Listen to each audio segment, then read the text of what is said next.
Welcome, everyone. We appreciate you joining us here for the last presentation of Immersive Edge this weekend. Today we have Ferd Frederix from the Outworlds Grid with us. He created, I would say he's the father of animated animals in OpenSim.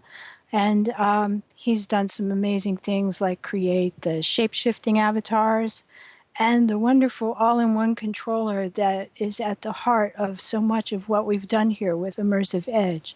So I'm going to turn you over to Fred, and we'll hear him talk about how he did all this. Hello, There you go. everybody. I also answer to Fred or Ferd all the time. Well, I've been scripting in virtual worlds for about 10 years now, from back in the early Second Life days.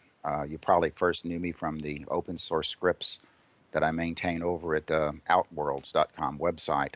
I've kind of grown that into textures and mesh lately, so a lot of people find me that way, and hopefully it attracts some more people over here to OpenSim. Well, today I'm going to go over some of the features of the NPC controller that we developed some while back to run the Outworlds. It's been spun out in several different versions. I think we're at version 4.9 now, so that's about 50 different major revs. We've used it an awful lot in the hypergrid stories as an engine to run all these non-player characters, the gadgets that you see running around in the stories. So next slide, please, Nara.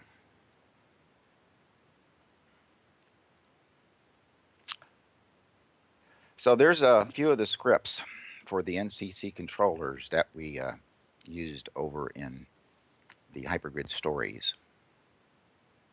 A lot of that code found its way over from the Outworlds, and I'm very grateful for that opportunity to contribute. It's open source, it needs to be used, it needs to be beat up on, and I really need the feedback from people to help improve it. So I'll touch up on a few of these scripts and a few that didn't make it to the stories, but my focus today is going to be on the all-in-one recorder.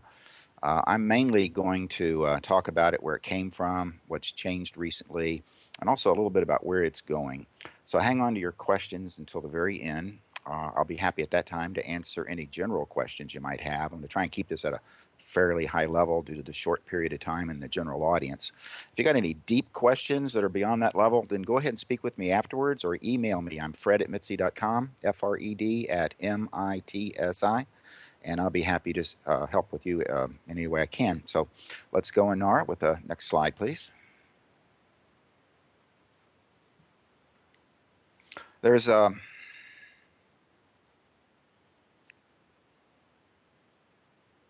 I haven't seen it switch for me, Nara. Are we on the other NPC? There we go.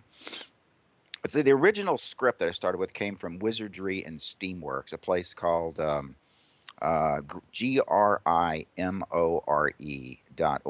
grimoire.org. Let me put that into chat for you. That is a very lovely little site. They write some really great code. They opened their source up and made it GNU, the GNU GPL, which means that you have the freedom to run, copy, distribute it, study, change, and improve the software, which we've been doing for about 2 years now. So I've also open sourced a lot of these other scripts that you see up here. You can get them from the library from me over in the Outworlds. We used some of these on the first slide in the story. A lot of these didn't make the cut, like the rideable tigers that we made for Nara, or any of the cows and elephants. Unfortunately, no one seemed to design those into her story, so they're left out. Nara, if you would, the next slide, please. So let's talk about the all-in-one NPC recorder a little bit. What it is a engine, a runtime engine. It actually has a computer inside of it, a computer within a computer, and it extends the LSL language beyond the geekiness that people are used to. There's some 27 now high-level commands. They're at commands. So all you need to make it work is one script, a walk animation, and a stand animation. And that's going to get you a working NPC. You can take it and slide it around the ground and click it. You can wear it as a HUD display, fly around with it, and make a path. That's really the hardest thing in making NPCs, is programming to go and move and do things. So after you record the program, you click the save button, and then you click start, and your NPC is going to appear and follow all your instructions. Now this simplifies a lot of the tasks that you normally have. These are like macro-like commands that it creates. We'll show a little bit more detail here in a few minutes. Recorder will automatically fix up a lot of the issues with NPCs and scripting. It'll save everything in a note card. And what's kind of cool about that is Modern computers don't make a distinction between the program and the data. The program can produce the data, which can become the program. So you can actually use a program to write your note card, run the note card, which can create another program. So it actually allows you to build very powerful computer programs inside the engine and grow it in ways that the original people like Alan Turing and others, computer pioneers, define the language. So if you would, the next slide, please, Nara. So here's our very simplest sort of a note card. It's nothing more than a spawn, first name, last name, and a coordinate. Some kind of command, and typically this is what we did in hypergrid stories. We stop right there. The NPC will simply appear, say hello world, and be standing there. This causes it to uh, sounds pretty useless, actually. It just stops. We put that in there because it would normally loop back to the beginning, and it would repeat the word hello world, hello world, hello world, hello world over and over again. So the stop makes it quit processing and shut down. It's also a really good feature because to start it back up again, we added link messages. Programmers in the audience here will know what a link message is, and I'll talk about that a little bit more because it's really the key to these things. Nara, if you would, the next slide. So here is another very simple one. This is the dance ball. We're all familiar with pose balls. Basically, all you have to do is spawn an NPC at some location, tell it to sit on the dance ball, and then play an animation for some period of time. This will fall off the end of the note card, loop around, sit on the dance ball, animate itself for a period of time. And that's essentially what it takes to make a pose ball for an NPC dancer. You can grow this in a lot of different ways. You can put a stop, for example. He'll dance for 10 seconds and stop. You can add more animations and play a whole sequence of them and so on. But it's a very simple, easy thing to do in this language. So, okay, the next slide, please. So we'd like our NPC to be able to communicate with people. After all, it's got to tell a story to our audience over in the this particular sim arrangement we just did. We had to work with the writers to come up with various chat and shouted and whispered things at various stages in the game. And so this lets them interact with people. They really need to communicate. They need to have inputs as well as outputs like this. So I'll go over to the inputs here in just a minute. But the big difference between NPCs in this recorder are these commands that you can inject in it. So if you would, the next slide, please. This gives them a lot of uses when you can do inputs and outputs. So here is the first little tip I'm going to show you today. We use invisible prims throughout this whole region, and I use them throughout the Virungas. So when you walk around, you're actually bumping into invisible objects. So I had a fairy chat bot. You can see on the screen at the far right a little blue prim. That's the invisible prim. When you walk into that, it wakes the chat bot up, tells it to say something like, hello, stay with me. It's very lonely here in the forest. You stop, you talk to it, it talks back. You know how chat bots start and say something only if you talk to them. This injects a command, a one-line command at, say, it's very lonely into the forest, into the stream that the NPC uses. So it's essentially the same script you saw earlier where she sits on the log and waits. And it actually, the program is much more complicated than this. It spawns the fairy, sits on the tree trunk and stops, and then commands are injected in from an ordinary chatbot script. What's kind of cool about that is that the chatbot now is in white text, and you can really hard to tell these from an avatar. So Nara, if you would, the next slide, please. Now we want to get our NPCs to move about. So some of the things that came out of this interactive stories, the hypergrid stories, was the writers needed to move the avatars a long ways away, the NPCs away from the start to carry you on a tour, and then somehow zoop them back to the beginning very quick. And so people like Neo and Anya Kimi, I can't really say her name, Anya Kimi, never mind, I can never say it. Anya and Neo and Seth and others, and Nara, of course, and the other writers needed these things. So we added things like the teleport command to zoop them back to the beginning or go somewhere else. That was really good because I ended up using it in hypergrid 9. The speed command was used for tinies. You can make giants and tinies speed up and slow down, like a little tiny turtle or a rabbit, like I have in various places, or like little tiny fairies. They move much slower than you would want. They don't want to zoop right by you. And then, of course, they added the touch command which is the last one, which is a very useful movement kind of command because it can move doors. It can move a car. It can open a car door. The NPC can sit in the seat. It can touch the door to close it and drive off. It's a very nice command added. Next slide, please. So there's a couple of things about the card you need to know that when you're developing these note cards. There's two kinds of movements for NPCs. One is relative to the sim, and one is relative to the prim. Now, with absolute motion, when you click the menu, you set it for absolute. It's really useful for things like stairways, tour guides. If you need to get your little tiny ferry to go right in that little ferry door, you need to record the exact coordinate of that door on your sim. This is great. It's easy. You can just copy and paste them from the viewer. Like Phoenix has a little copy button there on your screen. So I usually, if you were watching me when I built this, there were prims everywhere. I made phantom prims, put them where I wanted the NPCs to move from A to B to C to D to E to F to G, and I would just click them and copy and paste them into the note card by hitting the little C button there. Now, it sounds complicated, but that made it really, really easy, okay? So why would you need the other motion type, which is relative? Next slide, please. Relative motion spawns them relative to the NPC box itself. This is how I make herds of animals, like the zebras. Tell you a really quick story. The first night we set up animals, it was a bunch of zebras. I set them up, shift copy, shift copy, shift copy. A bunch of zebras follow the sty. They all start wandering around everywhere for 5 meters for 6 seconds. Then they would repeat.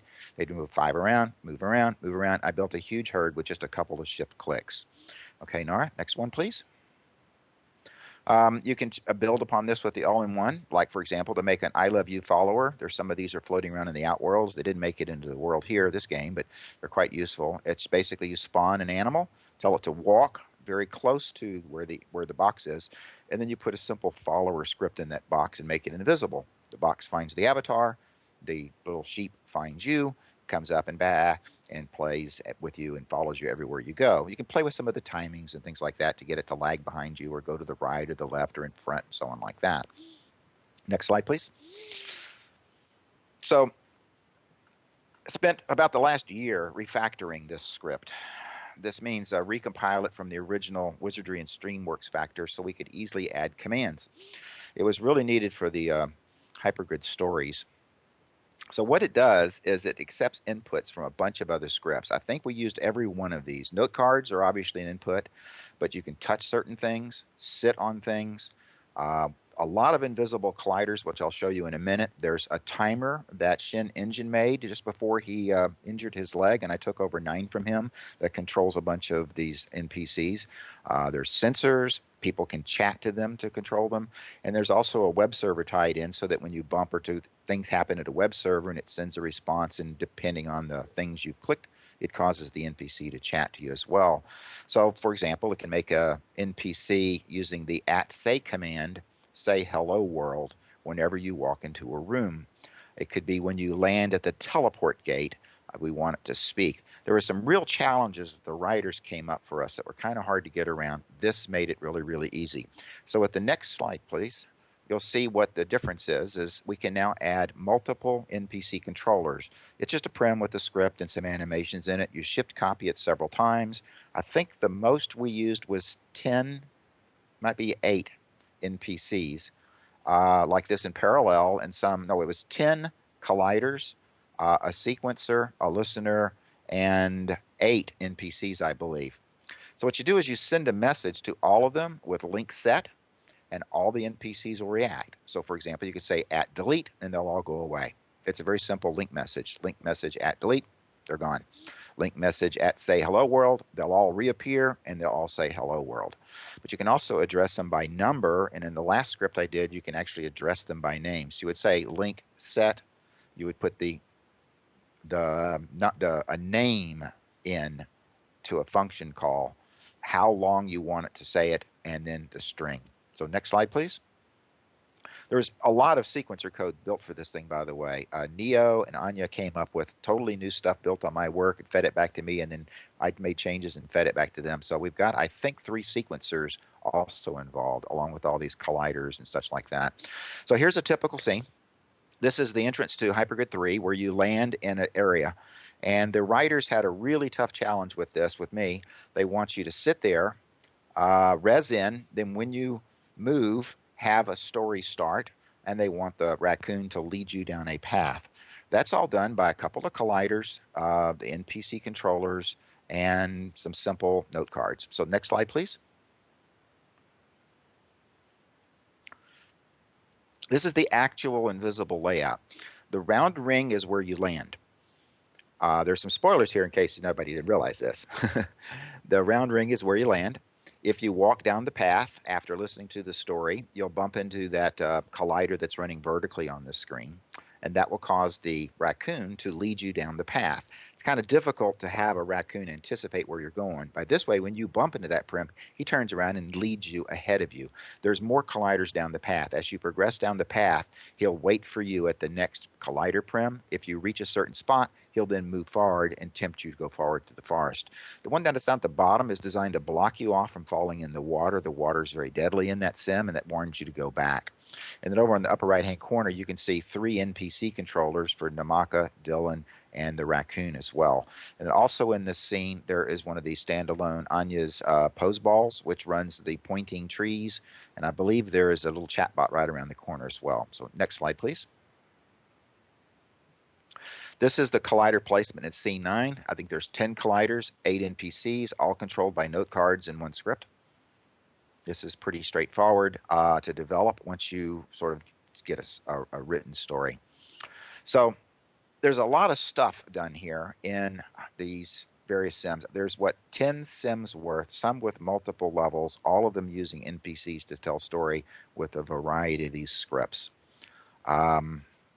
It's difficult for people to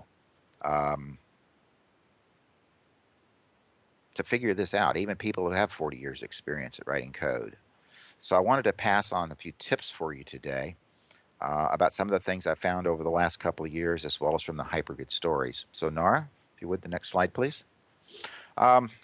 This is what you do, what happens when you forget to take your HUD off. You get rabbits. You get great big piles of rabbits or turtles or something like that. If you're wearing the recorder and you click record appearance, it's going to record you wearing the recorder, which when you res the recorder will res you with the recorder, which will res whatever you used to have. It becomes rabbits all the way down rather quickly over time. There's a large pile of them at the base of the mountain as well. I've had turtles do this to me and rabbits. It took me a long time to figure out what was causing this. I am not a very smart man when it comes to detecting rabbit and turtle recursion. Let me tell you that, boy. So Narn, if you would please, the next slide. There's another couple of tips for NPCs. Most of us will know that now who play with it, but take off all your HUDs. Get rid of all your scripts. Look in your shoes and get rid of those evil resizers that in there.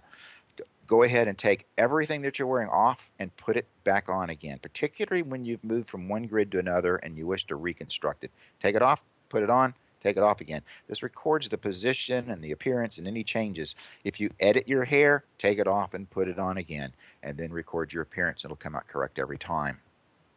Something else, originally when I started this, I thought we were going to create a bunch of note cards and call note cards to note cards. We ended up basically all of them being res the NPC and stop, or res the NPC and delete. And then we wrote other note cards and scripts to change that. So there's the boot note cards, very, very simple. I'd suggest you do something like spawn and stop, and then go write you another note card and link it in.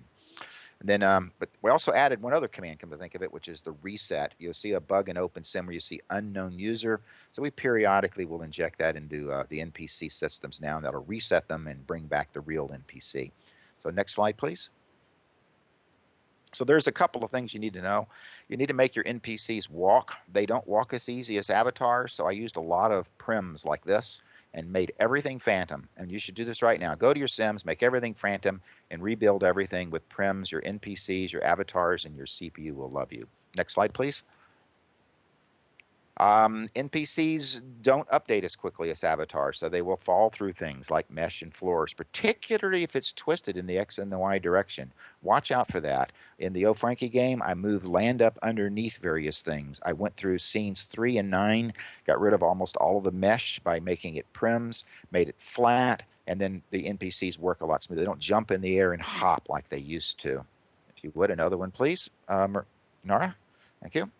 Um, so, there's some new things that are going to be coming out in the NPC recorder, I hope.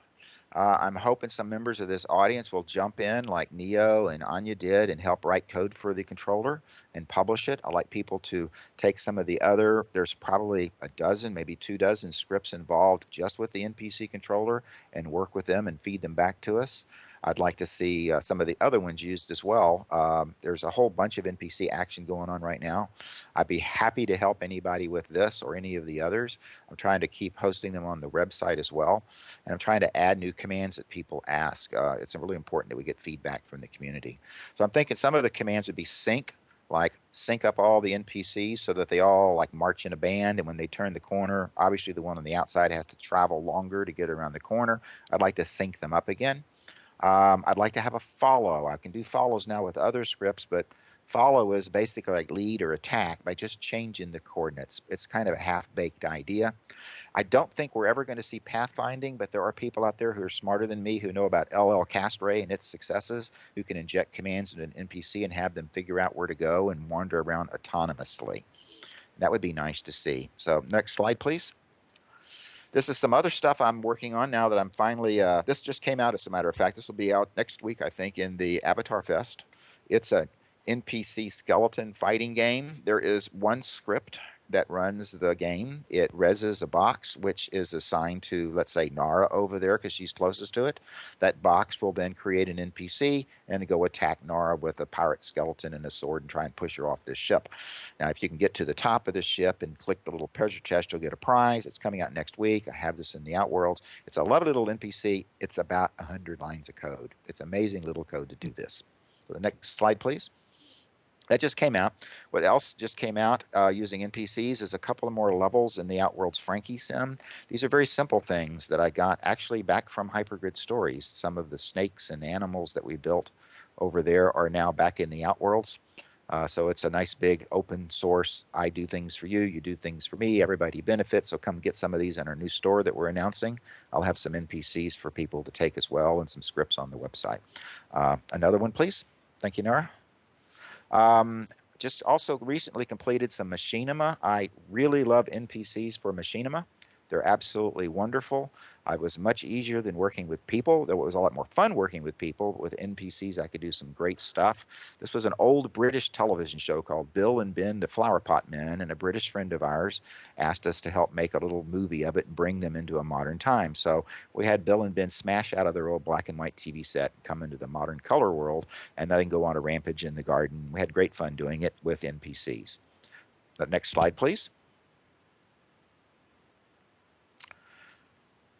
We've almost got a Dinotopia ready, and we're almost ready to develop the Outworlds, the final Outworlds section of our hotel, our elephants. So a lot of the stuff we're doing with Hypergrid Stories is being fed back to the Virungas. We have the technology now. We have a lot of NPC things we can do. It's simply a matter of sitting down and applying them and using them. So I'd like you to eventually come by our virtual Africa and find our endangered mountain gorillas of the Virungas and go shoot them with cameras. They'll all be NPCs, and it should be great fun. So thank you for listening and coming with me. I'm going to open the floor to questions. And remember, contact me, Fred, at mitsi.com, M-I-T-S-I, with bugs and fixes and questions. I'll be happy to answer any way I can. Thank you very much. Okay, if you'll just put your questions in chat and I'll read them aloud and Fred will answer them.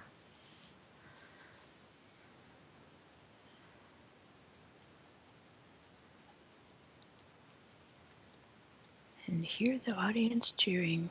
Yeah. Thank you, everybody. It's been a lot of fun doing this. It really has. Okay, Ruby asks, what would we have done without you? Wept a lot. No, Sunbeam thank you very says much. you're the Da Vinci of OpenSim. Oh, well, thank you very much. Actually, it's not me so much as I just have a very large Google page rank on the website. People like scripts. I started that script library, oh, what, 5 years ago and put a bunch of small scripts online. And then I started writing scripts. I've been writing them for a while. And I think there's over 500 authors there now. And I spent a lot of time on that website trying to get the page rank going. And we did about 1.4 million page hits last year on the scripting library. And it was really quite Wow, nice to see. that's So, amazing. yeah, it is amazing. Yeah, if it's a small world. Even Second Life plus OpenSim together is still a small world, but everybody needs them. I've really appreciated the feedback. It's always been incredibly positive. Well, you make it easy for us to do, and this MPC controller is so easy. Shannon, I like to say it's so easy as romance writers can do it. We figured it out. We think anybody can figure it out. Oh yeah, I don't want to fail to mention Neo. Neo took this thing and ran off with it, and probably did, I don't know, 4 or 5 sims worth with it. I got trapped into 3 for a long time, and then did 9, and along comes Neo and made a bunch of changes. Anya did too. It's been fun to work on. They've come up with some really neat stuff. Shin Engine came up with a very lovely little timer that you'll notice if you go to scene 9. I think after this they're going to take everybody on another tour that hasn't been. Go to C9 and look at the console in the middle. There's a lovely little timer in there that pretty much runs everything. Love that. That's all open source. It's all going to go on the Outworlds website here, hopefully this afternoon or tomorrow. That's also backed up on the GitHub. The entire library is available for anyone to download. It's about, oh, I don't know. There's a couple of 100 MB worth of stuff just in the script library alone. So if you want to go to GitHub and look it up and grab it, go right ahead. Um, yeah, that's the idea. You're absolutely right there, Neo. It's the spirit of working together. I've really enjoyed the cooperation. It's been difficult sometimes to listen uh, to Nara, and she's talking in poetry, and it's like hard to make poetry. The script is like, oh, we want these two guys to do this, and they're going to burst into flames. Okay, I got the flames part, but they're in a forest. Forest and flames don't mix. Well, that kind of went over everybody's head real quick. Okay, there's flames in a forest, but we were able to build on that and work out a But it was a story. And swamp.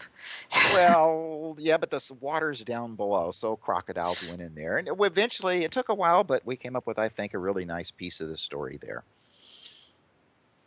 Yeah. Okay. No, All thank you very right. I much. No, think we're I really gonna appreciate it. thank you for helping us out, Fred. And I think we're gonna let Mel and James head off to their show that they postponed so they could fit us in today. So they're going to sign out, and then I'm going to tell you all real quick after they cut us off. So let's just give them a minute to close out the video.